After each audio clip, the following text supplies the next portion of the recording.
Hello, good Hamoed. Welcome to the Rabbi Orlofsky Show special Chol Hamoed edition. I hope everyone had a wonderful Seder. I hope everyone had a beautiful Yontif. And I hope everyone is enjoying their matzah. Lots and lots of matzah. Mama's little baby loves matzah, matzah. Mama's little baby loves matzah balls. Stole the skillet, stole the lead, stole a lot of balls, made a Pesach bread. Anyway, that was from, thank you very much, Alan Sherman, his first album, My Son the Folk Singer. Anyway, so he did song parodies, as it happens. So we are now going into Chol Hamoed, which for you in America means Thursday. You have one day Chol Hamoed, right? Monday and Tuesday. Tuesday and Wednesday. Wait, Monday night's the first Seder. So Tuesday and Wednesday, right? Tuesday and Wednesday is Yontif. You have Thursday. Then you have Erev Shabbos, Shabbos, Erev Yontif, Yontif. So Thursday. So not much of a Chol Hamoed. And so what are you going to do? Yeah, we're going to give you some different ideas. But one of the things you can do is have a barbecue. A barbecue. Frank and a bun with a barbecue. Or something like that. And if you're like me, you have no idea what to do. And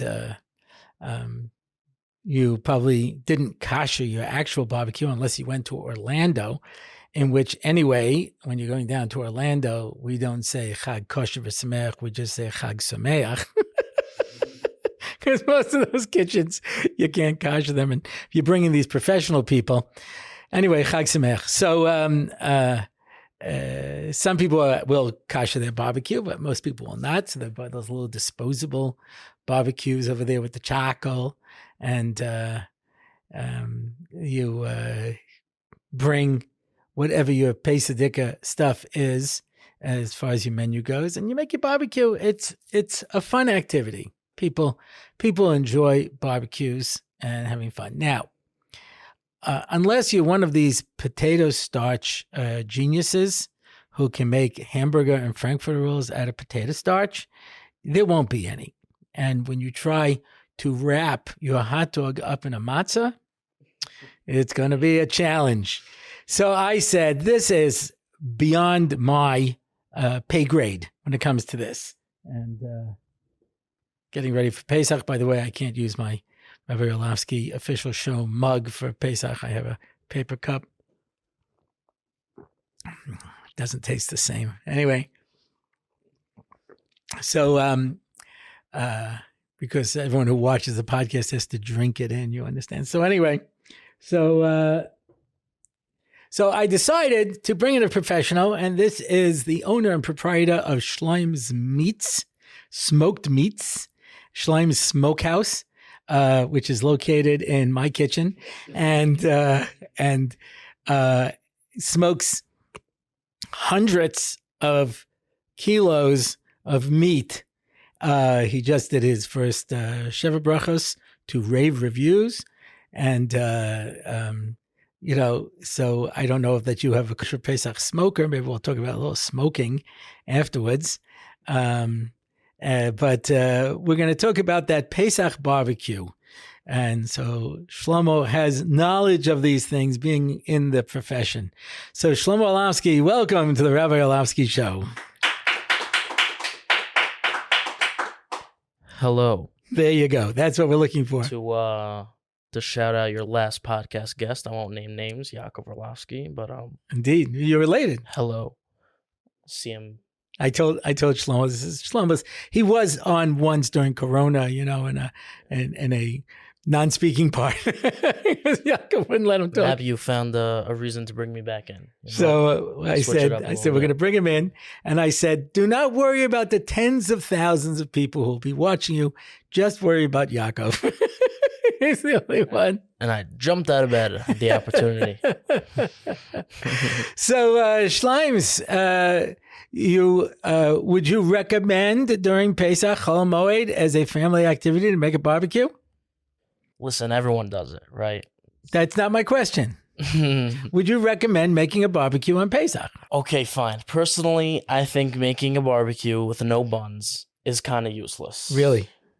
Personally. Okay. But if you're such a hard-hitting protein guy, or you'll eat a burger with a knife and fork, then well, like when I was on Atkins, when I was younger, you just pull the cheese off of the pizza. Yeah. I'm saying if you have enough dignity, just take a hot dog and just put some ketchup and mustard on it and just eat it like that. Fair enough. You know what? Now, 1 second. Fine. Let's be fair, okay? Who eats frankfurters with ketchup? Okay. I don't know, but they always show it in cartoons. And it looks good, so it's the When I was growing up, ketchup was for hamburgers, and mustard is for frankfurters. The problem is that not only don't you have a bun, you don't have any mustard because mustard is kidneys. So they make a kosher for Pesach mustard. I would not recommend. Yeah. Have you had it? No, I personally don't eat mustard, but You don't eat mustard. I just don't like it that much. It's very tangy. There is when I mean the mega item is that you have a frankfurter with mustard and sauerkraut, and you can get basically sauerkraut. Well done, right? But there are people who have it with ketchup and coleslaw. That's kind of the opposite of that. These are like people who have a corned beef sandwich on white bread with mayonnaise. You understand? Like they just don't understand what it's all about. All right. So because there are no buns, you say you're not even going to do it. But assuming that there are diehards, because let's face it, if you go out, what are you going to do? You can basically take matzah and spreads. Yeah, so that's why I started. On my side, everyone does it. It doesn't matter whether I recommend it or not. Everyone does it. All right. So any experience with disposable grills? Yeah, so I might as well help a little bit. Okay. Right? So my experience with other people doing barbecues with disposable grills, it's not good. Why is that? It's either the guy doesn't know how to light it and it's just sitting there cold for like an hour and everyone's hungry and just waiting for the guy to turn it on somehow, and he's trying different methods, Yeah, and he's like on the ground, like doing push-ups to blow on it, pieces of newspaper. And everyone's like, okay, just microwave it at this point, or it's just so hot, or like everyone has to take 10 steps back, and your food is just burnt to crisp charcoal. This is like on leg bone where people are having a barbecue out of the Madura. You know what I mean? Like, it bursts into flames as soon as you get there. It's like everything, and he's like, no, it's charred, and you're like, no, it's just black and burnt. Please, let's go home. So what do you do? So first of all, I think you've used these grills. I have used these grills, and I've had experience with these grills. A lot of different types. Listen, there are different types, right? You can get smaller ones, bigger ones. Whatever. Well, there's the little like aluminum foil pan with the coals in it that's ready made. Yeah, that's not recommended. No, that's not recommended. Then there's the basic one, or the rectangular piece of sheet metal. But what I would recommend is immediately one step above that. First of all, one that's slightly bigger, slightly wider, and heavier. They sell them in Israel. I don't know if they have in America. Yeah. They have them in Israel, like the double sized, and then it comes with little legs. Yes. So that wasn't going to be my next point. Longer with a stand. Right. Because there's nothing worse than seeing a guy, bending it down on the floor, on the grass over there, trying to, like, getting back up. It's like, have it standing up like a bench so you can come. Treat it as a normal grill. It's not very different if you know what you're doing. There are a few guys, my brother told me there's a few guys in West Hempstead who dig a hole in their backyard and fill it up with like a hot coal, make a fire. And they put a whole cow in, Yeah. And they just like cook it for days. And then it's not a bad Pesach idea. But yeah, so you just gotta just first of all treat it, barbecue. So first you have to get the barbecue. Yeah. What charcoal do you recommend? Self-lighting or regular?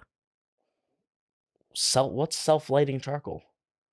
Okay, so in America, you can buy the charcoal where apparently it's already been treated with fluid, like with lighter fluid. So when you put it in, you light it. Briquettes. Yes, I know. I understand now what you're talking about. You're talking about briquettes. So it's the argument of briquettes or lump charcoal. No. Personally, I'm a lump charcoal guy but it is harder to use. Meaning briquettes is very easy. You just turn it on. It usually stays, good Right. heat. Charcoal is a little harder, different pieces. It's real wood and stuff, but just Use lighter fluid? No, actually. So I get them to start. Oh, so I'll tell you my next thing with all these people, moving their coals and oil and things like. I've seen this thing where it's like a tube and you put all of them in and then you like set fire to it and then you open it up and it spreads You're out. really not. I was about to say that. Oh, yeah? You recommend that? Yeah, so that's called a chimney. It's very cheap. You can buy it anywhere. Basically, what it is, it's a.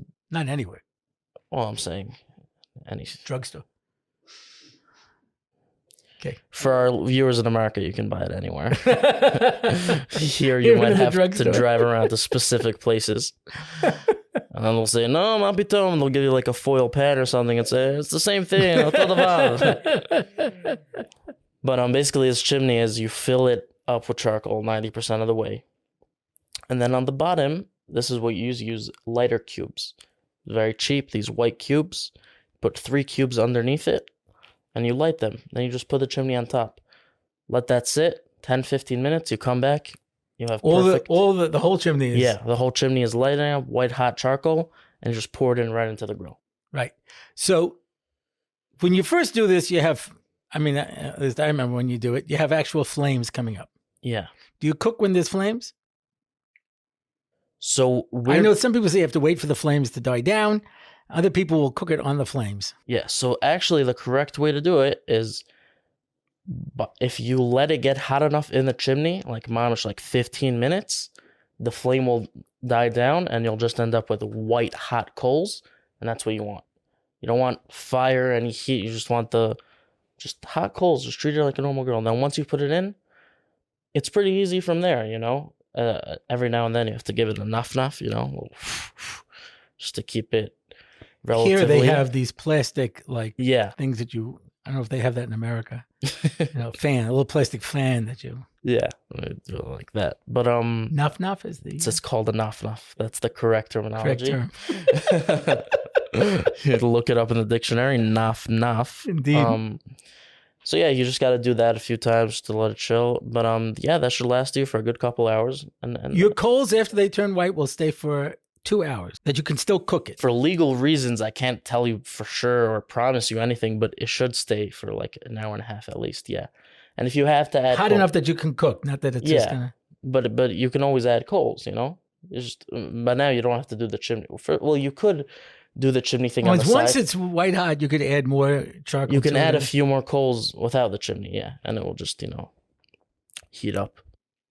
My experience is mostly from Sreifas Chometz, where children keep throwing in like a lighter fluid and things, and the flames keep shooting up to the sky, and it reaches a temperature enough to melt metal. So I don't think that's really what we're shooting for. Yeah. No, you're actually, you obviously want it hot. It's a grill at the end of the day, but you want a nice, gentle heat. You want to cook white hot coals. Now the fires died down. What temperature is that?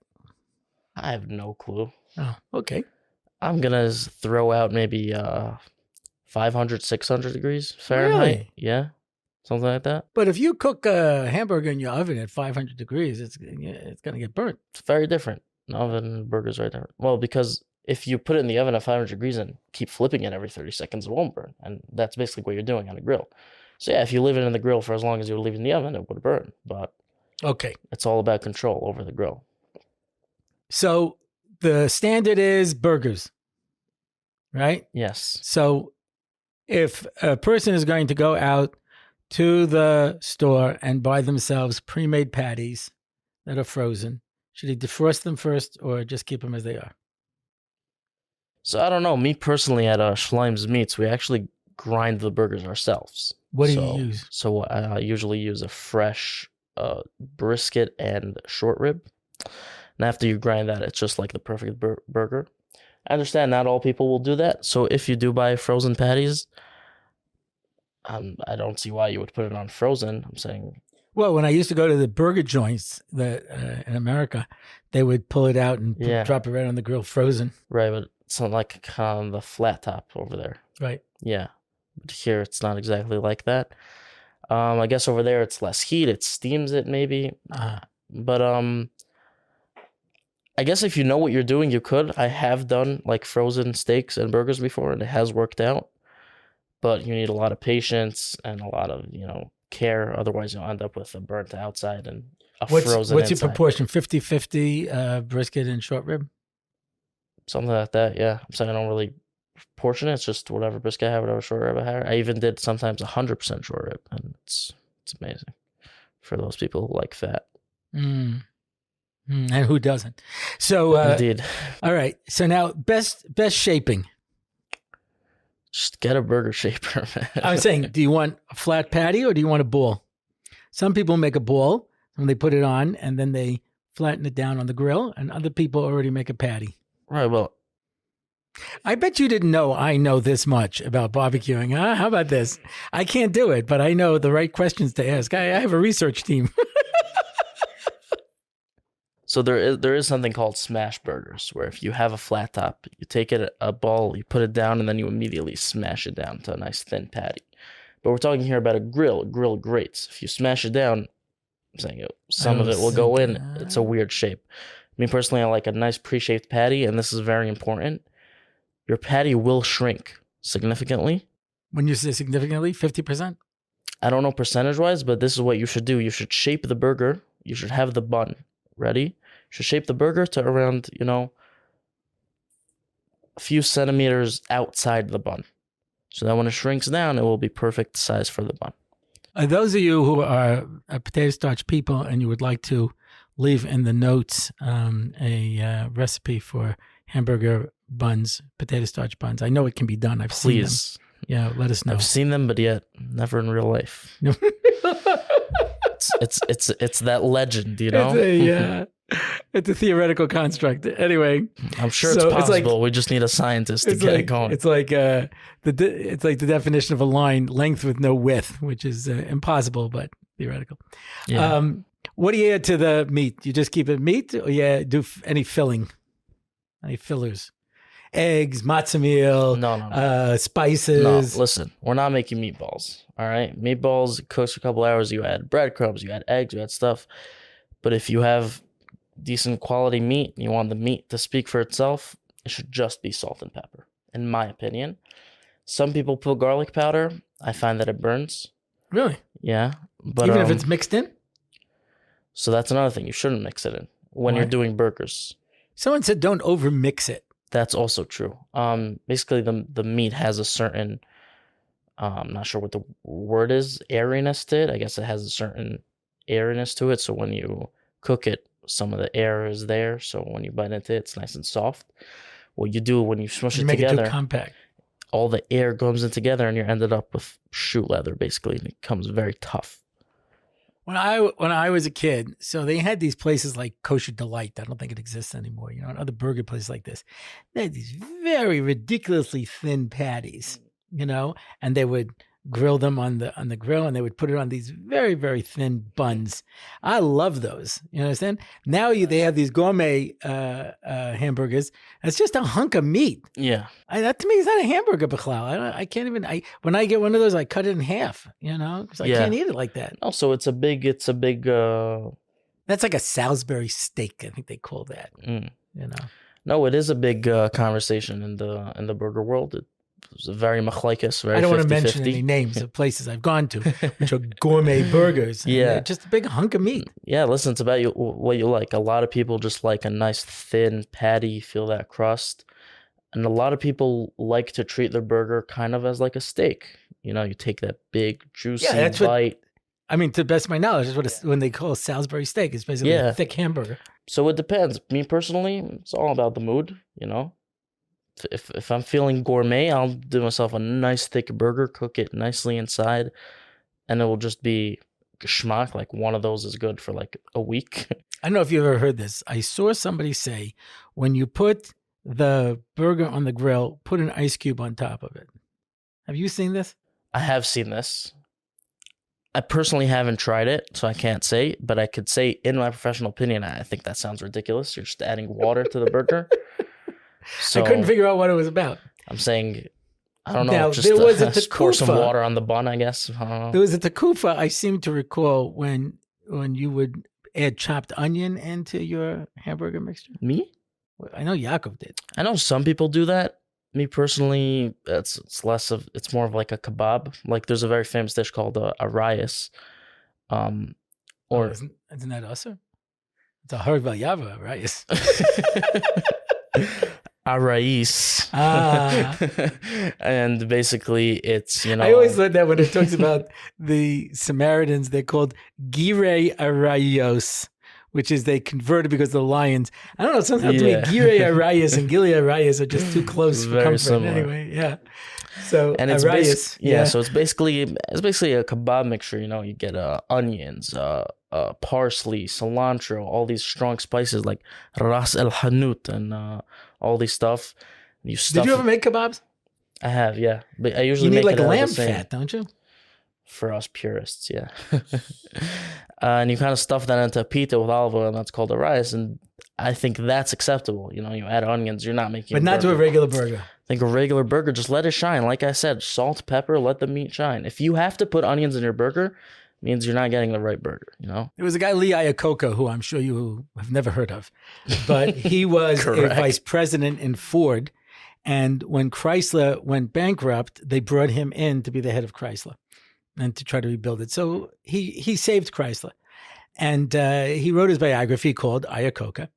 And he said when he was a vice president in Ford, Henry Ford III, who was in charge of the company, he says, my chef, Bob, he makes the best burger in the world. So all these people barbecued, they're all executives and, because what do you mean? I make the best burger, So at every board meeting, another one would take a turn making burgers. And Henry Ford would say, it's good.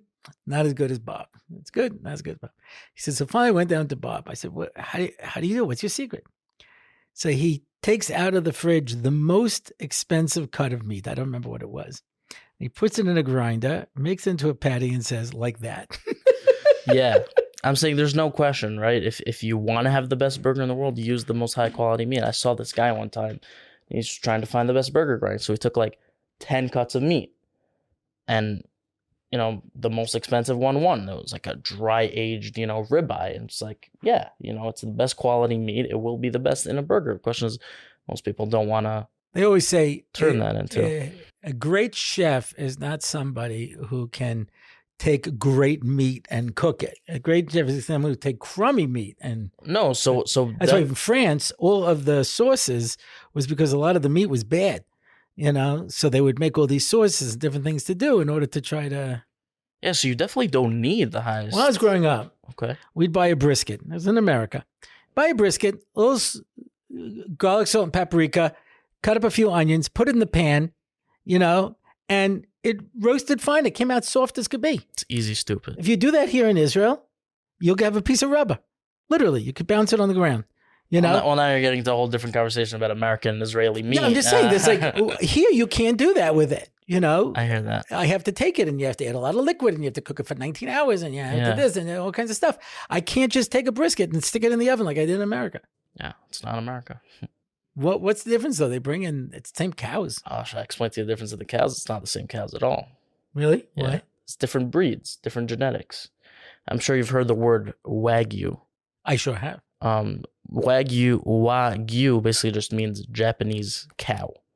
That's because the Japanese cow Wagyu is like the best meat in the world because of its genetics. For some reason, it's better. So why doesn't everybody just take these cows and raise them? Well, they're insanely expensive to raise. Why? Because when I say they get treated like kings, I mean like they barely walk, they get massages, they get fed alcohol and all the highest quality stuff. You mamish treat it like the best human possible so that it's the most delicious. So more and more farms are doing that. In fact, America started taking the genetics of the Japanese Wagyu and adding it into their cows to make it better. But in simple terms, the cows in Israel, or whatever it is, I don't know. I remember when I was growing up, Wagyu was a type of spaghetti sauce. For an 8-year-old. You could really buy it in the store for wheel, and it was Wagyu. You could eat it on the twain. On the twain. Anyway. But, yeah, so in Israel, I don't know what the breeds of cows are, but it's Israel. It's No, about. but I'm not talking about that. I'm talking about all the meat that, I shouldn't say all, the majority of the meat comes from South America. This is correct. So I take a Levine, sale brisket and I stick in the oven. I'm not going to get that same tenderness that I got with an American one. In America, most of the meat doesn't come from South America. In Israel, most of the meat comes from South America. So why because can't they Israeli raise meat the sucks. American cows in South America? The American cows in South America? Yeah. Because in South America, they have their own cows. I don't know. Well, bring in these cows. But in America, they have a breed. It's called Black Angus. And that's a full-on American breed. And that's their signature cow. And it's way fattier. It's way more soft. It's better. That's an American. Yeah. In South America, they're more muscular because they have to keep swimming the Rio Grande to get across to come to America. South America's... I'm trying to get a passport over here. It's not easy. I got an ID.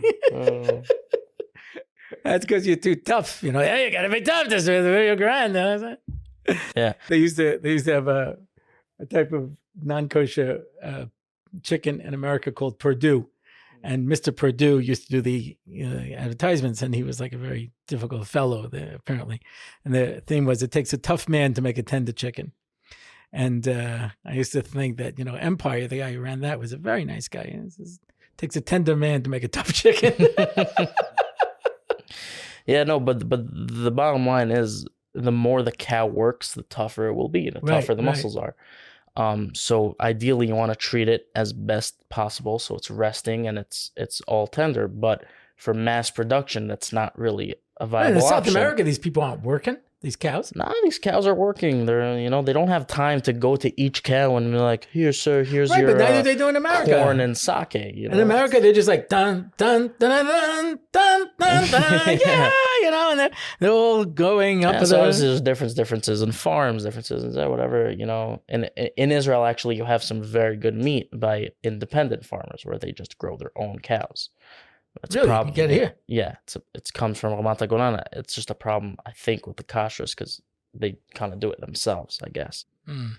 But you could get high quality meat in Israel, up north, because that's where they make their own cows. I would think if you get it from a moshav, the cows just sit around all day and learn. So they're not like getting stretched out or anything. Yeah, but they're also not eating that much. So they're not getting fat. No, I'm fine. Yeah. They just drink coffee all day and smoke cigarettes, so it's not going to be good for the cow. All right. So you don't put in anything. Salt and pepper, take it in, put it on. You serve your burgers rare, medium, well done. So there actually is a health concern. So I do have to let you guys know so you don't sue me.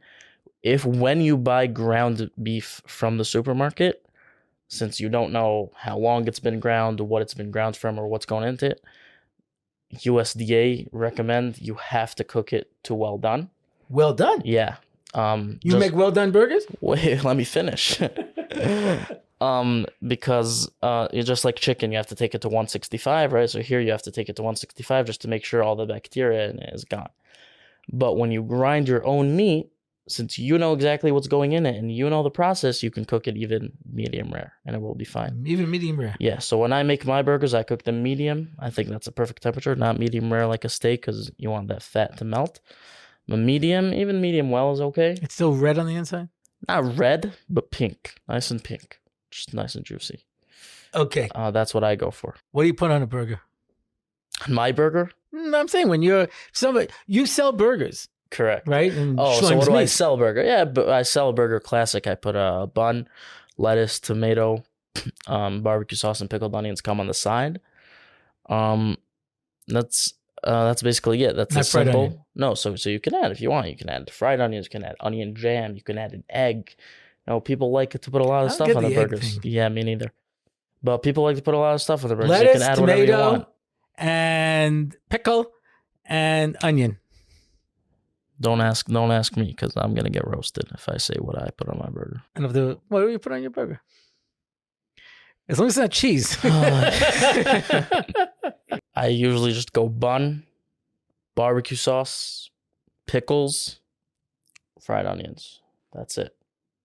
No vegetables, shocker, but no vegetables or other things. I've gotten burgers at some of these burger joints here in Israel. The burger itself is made out of rubber. The bun is 4 times the size. It's like a gigantic lachmania.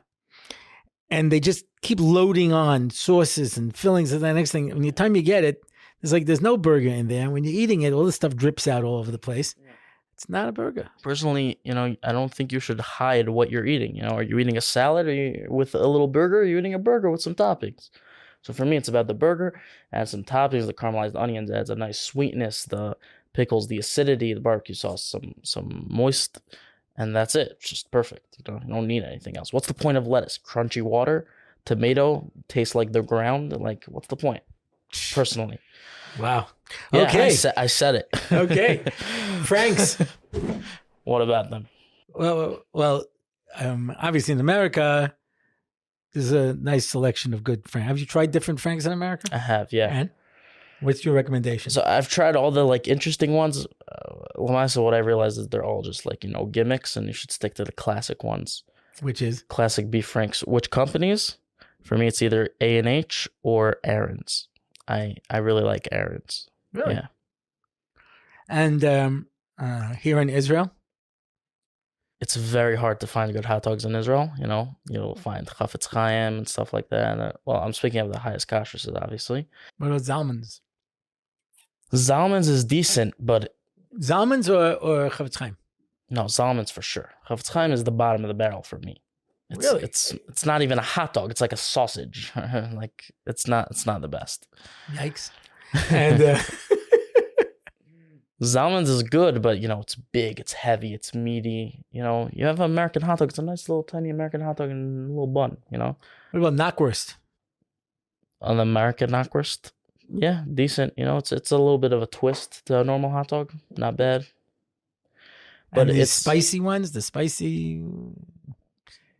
Sure, it's like add some sort of hot. When we were in LA, did you go to the famous Frankfurter place there? What Frankfurter place? Sausage place. Really? Jeff's Burgers. Okay. I did not. They come with unfortunately. many different types. They have apple. Yeah. So I tried one time this apple bourbon one, and it really just tasted like a cinnamon and apple. It just wasn't right. I tried a garlic one, which tasted very garlicky. It's like stick to the classic. But the thing is with hot dogs, the reason there are so many types is because it's not just meat that you grind. It's everyone has its own process. You make it yourself. Have you ever made Franks?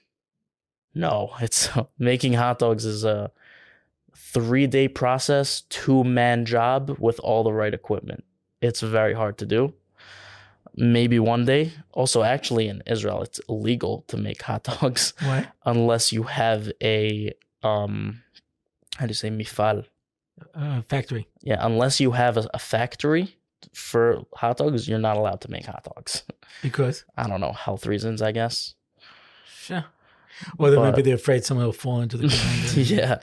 Into the hot dog. So that's why, if you see a new hot dog, try it, because someone else is making it, so they're making it different, whether they're smoking it different or they're adding a different spice or a different thing.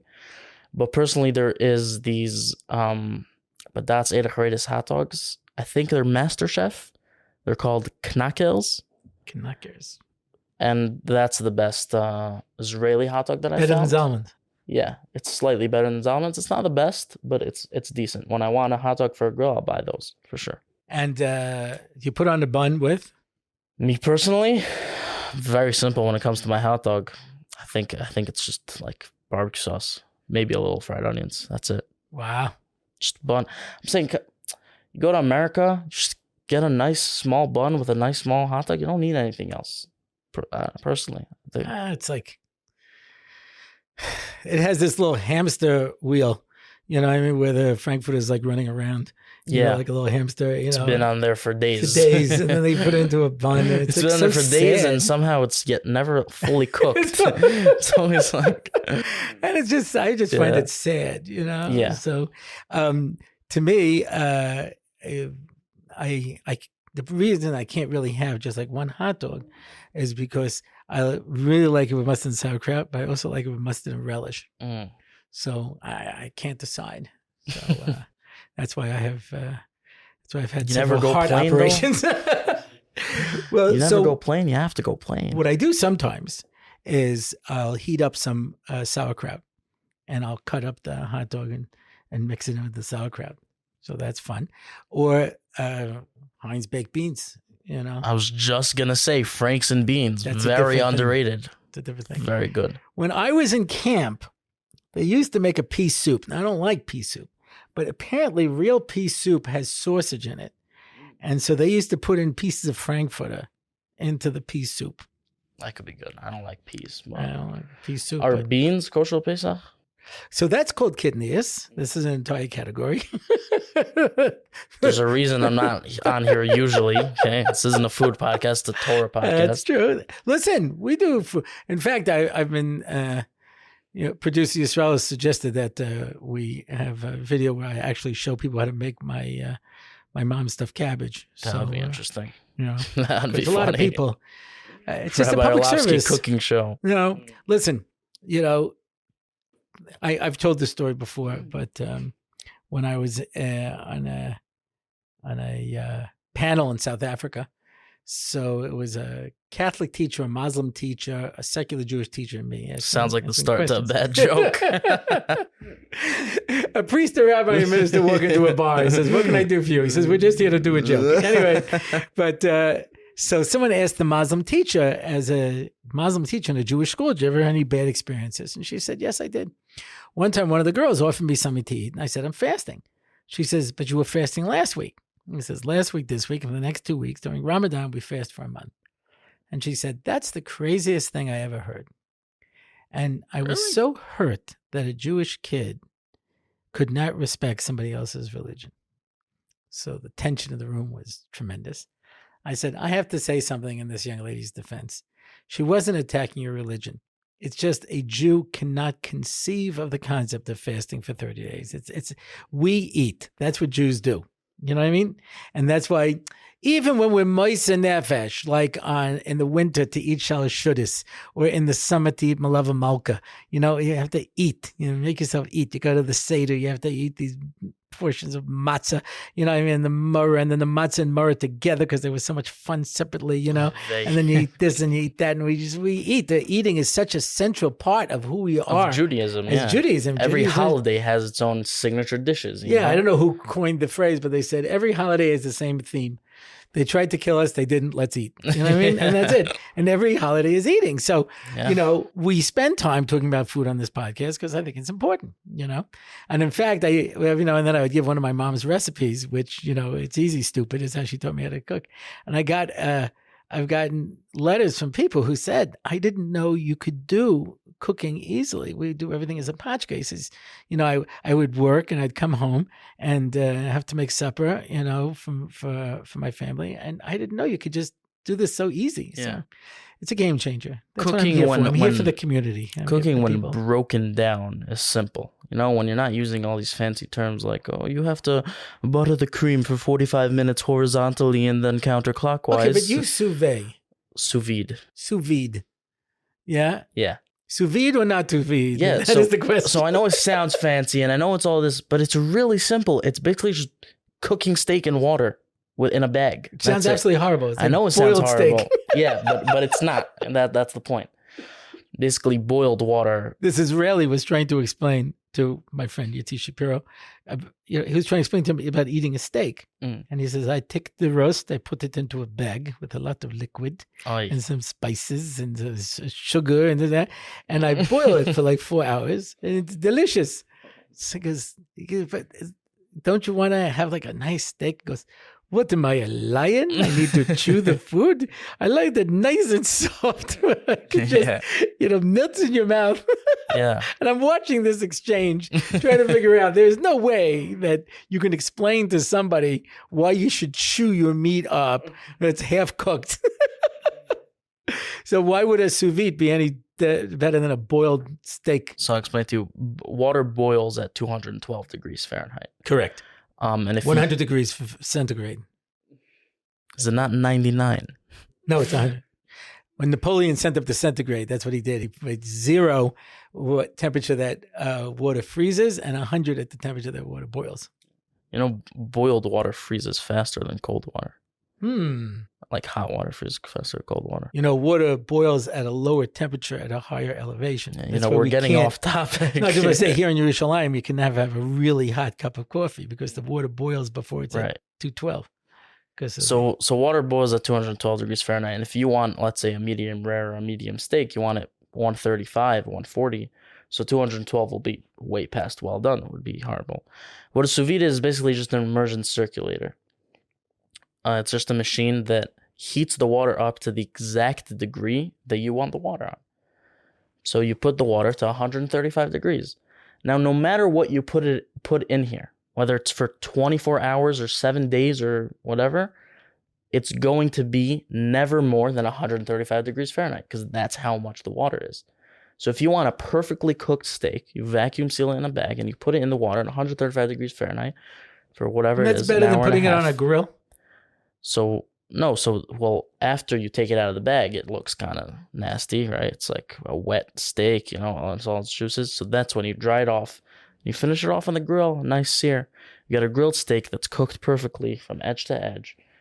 And it's a very popular French cooking technique. Sous vide should be pretty easy to do on Pesach. Yeah. There's nothing there. Yeah. No, so people use it for longer cooked meats too. If you don't want your brisket to overcook, you leave it in at 24 hours on 190 or whatever it is. Let it rest. Or, some people cook potatoes in there. I usually just take it into the shower with me. And I find that's, you have to wash off the shampoo, but otherwise it's pretty good. Okay, so now let's get back to our barbecue steak. Your barbecue steak? Of course. How much time do you need for that? What do you do to the steak? It's got to be totally defrosted. It has to be totally defrosted. And here's the thing. You got to pick the right steak. It can't be too thin because then it's burning in 2 seconds and you can't get a nice internal temperature. It can't be too thick because you're sitting there on the grill cooking a roast and you're ending up with burnt outside, raw inside. It's got to be a nice, whatever thickness you want, just not too long of a cook. That doesn't tell me how thick. How thick? I usually go for 2 fingers.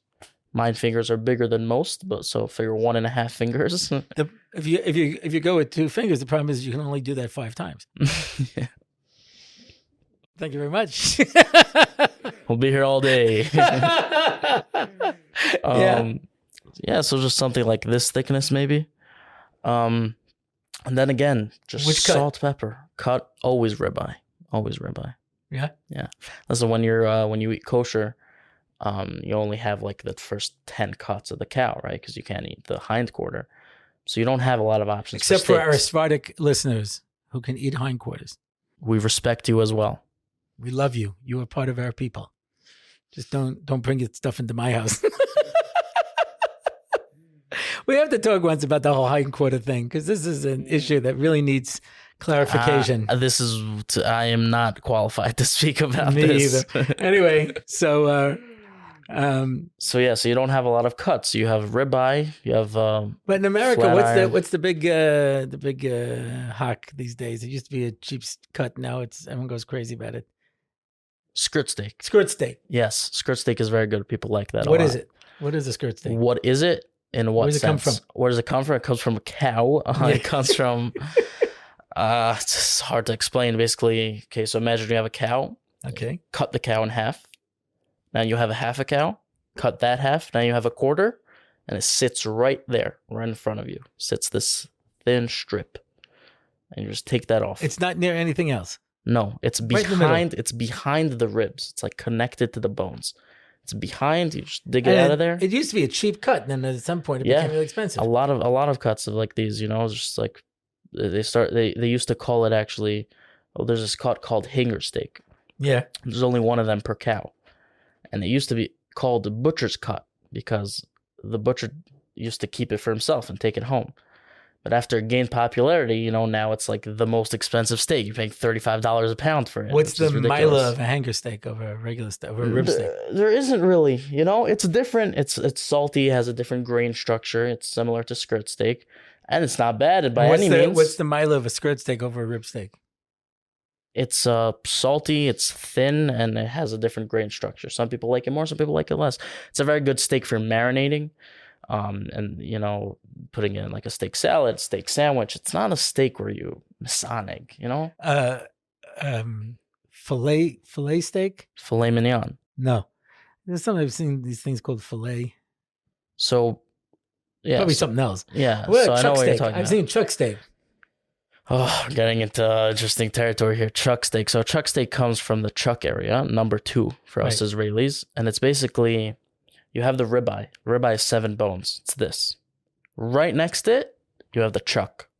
So these first few steaks that are cut from here, they're very similar to the ribeye. They're a little more tough, a little different flavor. Those called chuck steaks. I know they were much tougher. Well, not much, but they're slightly tougher than a ribeye. But you marinate your steaks? Not unless, like I said, a regular. Just put salt and pepper on it. I'm telling you, if you just wanna Masonic on the steak, you just take a ribeye steak, salt, pepper, grill it to perfection. What more do you need? It's delicious. Wings. What about them? How do you grill them? Oh, how do you grill them? I thought you were talking about the smoked and deep fried wings from Schloim's, because that's how we do it. It's delicious. Yeah, but that doesn't help. So the average person doesn't have a smoker. Grilling wings is we had very a smoker, but we interesting. make them go out to the Pesach. Yeah. Wings is, again, every meat you pick, there's gonna be some sort of machlekes.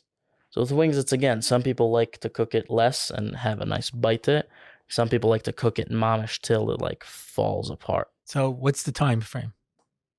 Well, if you want it to fall apart, it's hours. It's a couple hours. Really? Yeah, it's like chicken, you let it cook for a couple. But me personally, I'm less like that. I'm somewhere in between. If you cook the wings for a nice half hour, maybe, it's tender enough where it's delicious. It's very soft, but it's not falling off the bone. It just stays moist and not drying out. Chicken breast. Don't grill chicken breast. Don't do it. Pargiot? The only way to cook chicken breast would be with a whole chicken, because then the bone protects it and it's nice and juicy. But usually it will just dry out. Pargiot are delicious. Can't go wrong. What do you do with them?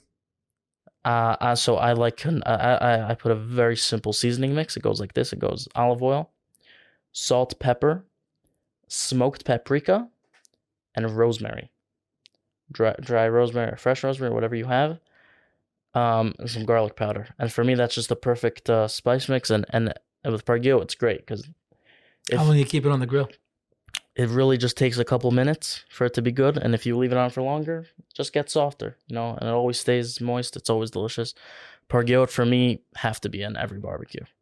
Yaakov, when he makes wings, he says you grill the wings and then afterwards when you take them off, you pour the sauce on it. Sauce on. Because otherwise the sauce will drip all over and make a mess. Make a mess where? In the grill. Oh, yeah, no, don't sauce them on the grill. Of course not. Cook them for perfection. Take them off, sauce them, yeah. Right. Anything else you make in a barbecue?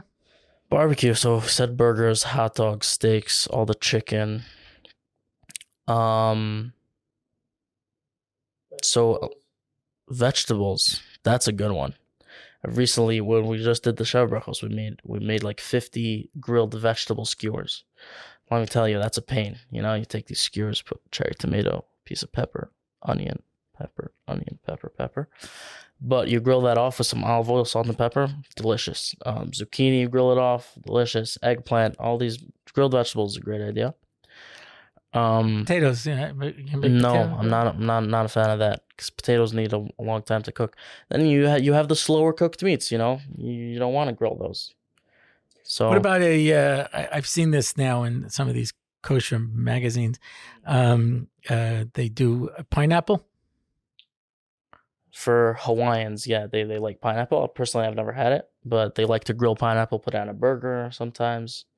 They say that's good. Or they make these skewers. You take a skewer, you put cubes of pineapple and chicken, and you grill it off. Sounds good. I don't know, never had it. It's one of those pineapple on pizza things. Will I have it realistically? Probably not. But it sounds interesting. And what was the other thing that they do? Besides salami.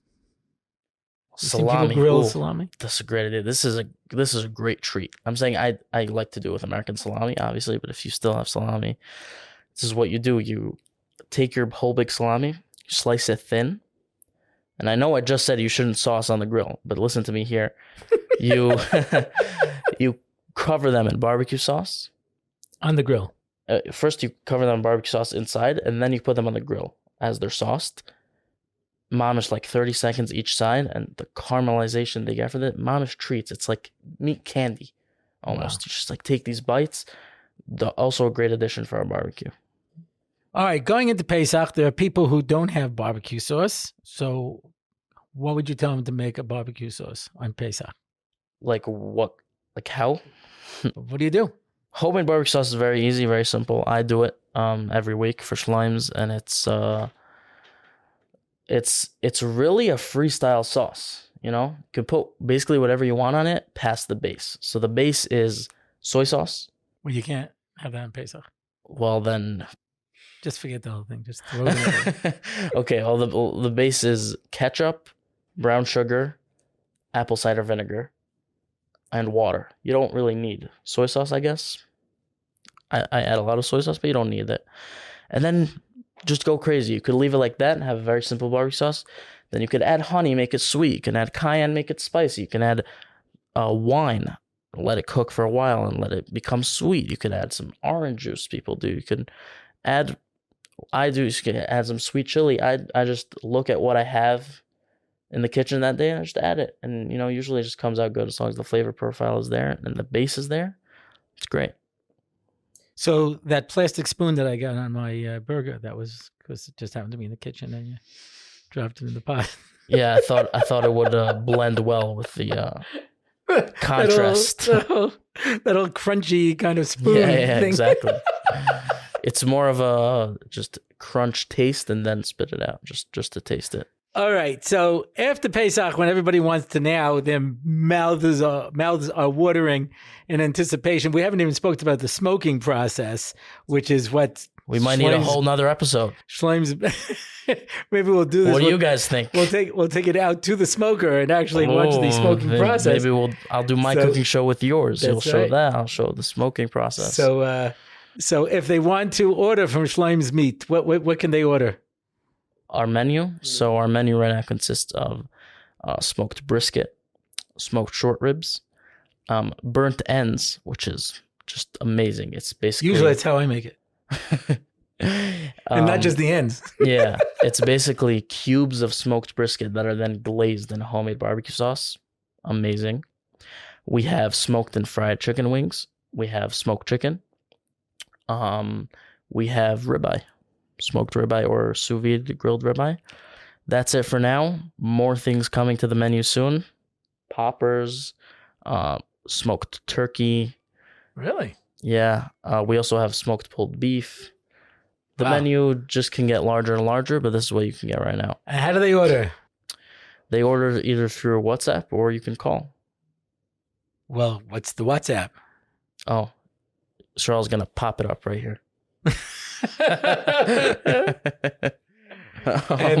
And they call. What's the number? Okay. Not just the guest, but the director. All right, we come to the question and answer portion of our program, and we ran out of time because we had a lot to talk about. We like talking about food here on the Rabbi Orlofsky like this show. video for a part 2 with me. All right. So we have a couple of questions that we'll do. Thank you for agreeing to give Torah Live a plug on your podcast. There is a new Pesach course. Now, let me explain about this. This Pesach course is, again, a combination of Rabbi Siddur, that's me, and live action, including some of my very own grandchildren who are going to appear in this video. So it's still Pesach, so it's not too late to go to Torah Live. As well, over 500 other engaging and inspiring Torah Live videos, as well as games, quizzes, and challenges. People could visit TorahLive.com/RS, short for Rabbi Siddur /RS, to get a 5% discount. So, listen, do not miss out on that. Okay, by Anonymous, Schlissel Challah. Is it just a trend? If it is not your custom. The question applies to any segula that is not your custom. Should I do it? Should I know the true meaning behind it? Okay, the concept behind it is you make a key challah. There are three methods. You either make a challah in the shape of a key, or you take a challah and you stick a key and like you poke it with a key, or you actually put the key inside of the challah, Well, you wrap it in foil, you put it in, etc. Delicious There's foil. Different kind of things. Yeah, it makes it crunchy. It's like a plastic spoon. Anyway. There's a surprise. So it's mostly a Hasidic minhag. Regular Litvish people never did this. The idea is that after Pesach, it opens up the gates of Parnasa, and so this is supposed to represent the key to help you open up the gates to Parnasa. There are some people who maintain it's totally a Goyish concept. It was never Jewish. There are some people who say there are definitely Hasidic sources for it that say it's a real cool thing. If it's not your minhag, do you need to do it? No. Is it fun? Yeah. Just be careful. Just be careful, because we were doing a big Shabbos once, and my daughter had made the challahs, and they were in her apartment, and her husband went to the mikveh, and the door was locked, and someone came to drive over the challahs, and he's knocking on the door, and he says, unlock the door. He says, well, Avi has the key. He goes, you don't have another key? He goes, yeah, I baked it into the challah. So be careful. Just, Okay. And just the last one we'll do now is, do you have any ideas of things to do as a family on Chol Hamoed? How should we feel going on vacation during these hard times? You have to live life. You have to. I remember I had a guy in Or Sameach who lived on a yishuv that had a terrorist attack. And that night, a guy in Or Sameach was getting married. And he says, how can I go to a chasana when my whole yishuv is in mourning? And I said to him, because if you let them take away all of our simcha, then they've won. And you have to go on. And the fact of the matter is that society as a whole has not closed down. Now, secular people go out. They go to clubs, they go to shows, they go to dinner, It can't just be the religious who are not allowed to. And you need to, that's what Bein Hazmanim was designed for, is a chance to be able to relax. And Chol Hamoed with the kids. I mean, anybody remembers COVID, This woman said, one of the kids said, can I go out to the Merpeset? And they said, no, we're saving it for a Chol Hamoed trip. You know what I mean? During COVID, So to be able to go out and do things. To my mind, the best activities are ones that you can do as family. So all my older kids still remember that we got together with 3 other families, and we were all big families. We rented a bus, and we went to the safari in Ramat Gan, and then we went to the dunes. We had to climb up the dunes, and it was just a lot of fun. The family was just having a lot of fun. And of course, we had a barbecue. Great Chol Hamoed option. Barbecue at the park. Sometimes we found like a quiet place in the woods. It was a little thing. And the kids all brought their guitars. And we made a barbecue. And we sang. And I think we even made like a little campfire there. And it was a lot of fun, So you can do some kind of activity. What I have done in years past is I make a giant treasure hunt throughout the neighborhood. Gotta do that again. For the kids. Been too long. And we divide everybody up into 2 teams, and we say whoever wins gets a dinner, in some restaurant. And I have to say something about that. If you're in shape to do that, going around and doing that, and you have a competitive family, it's one of the funnest things you could ever do. And we are. I bet you regret doing it the first time, because I love it. We keep wanting to do it again. And I remember during COVID, we had to do like a virtual one. Yeah, it was more just like a question, trivia. Yeah, it wasn't so much fun. Yeah. Anyway, going around Harno, finding clues and stuff. I'm saying there's just. And then somebody finds a clue from the other team because they went to the wrong place. As a family, there's just nothing more thrilling than that. We're a very competitive family, and that's why, one of my kids, God rest his soul, was killed in one of these competitions because they were getting ahead of the other team. I'm just kidding. They're not that bad. For legal reasons, we are kidding. For legal reasons, please, as the words of Mr. Withered, kids, don't try this at home. But, but I have Kanai are a very smart family, so I have to make very hard clues. And I was thinking this year, if I do it, I'll make another one for the grandchildren, like That's easy idea. clues, and So they don't get in the way of the real adults. yeah. This is when you see the true colors, because no one takes it lightly. Everyone is in it to win it, and it's just a classic Orlofsky family. We don't want cameras on us at that time. It's scary. Yeah, Orlofsky treasure hunt. Yeah, kill the wounded, eat the dead. Take no prisoners. Hunger Games type vibes. Only one can win. Only one can win. You start fighting with the people on your own team. There are no teams. We have certain rules. No machetes. Okay, go through. Anyway, so whatever the activities are, I don't think you need to spend a lot of money. You can find a really good park. You could play some kind of sports game. You can, have different activities for the kids. You can have a barbecue. And we've come full circle. Okay, well, that's it for this special Hamoed edition of the Rabbi Orlofsky Show. If you want to find out more about the show, you can go to my website, RabbiOrlofsky.com. You can sign up for one of my online shiurim. You can sponsor an episode. We're out of sponsors, and we're not going to be able to keep this going. You know what I mean? And we need your help. You could sponsor a question and answer. You could sponsor a 5-minute parsha. You can read other articles. You can listen to the Rabbi Orlofsky theme song and somehow download it to be your phone's ringer. Somebody told me you could do that. And that's it for now. Until next time, I am Dovid Orlofsky.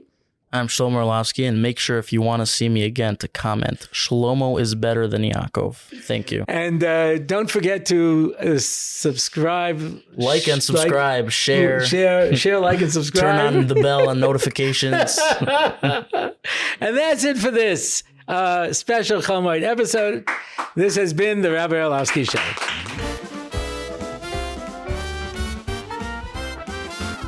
It's the Rabbi Orlofsky Show. Torah and Simcha, ready to go. It's the Rabbi Orlofsky Show. Knowledge and wisdom will help you grow. Lots of fun in every episode. And we don't have to rhyme. No, we don't. It's the Rabbi Orlofsky Show on RabbiOrlofsky.com. Torah, anytime, YouTube and more. It's the Rabbi Orlofsky Show. Torah and Simcha, ready to go. It's the Rabbi Orlofsky Show. Till next time, till we meet again. It's the Rabbi Orlofsky Show. It's the Rabbi Orlofsky Show. It's the Rabbi Orlofsky Show.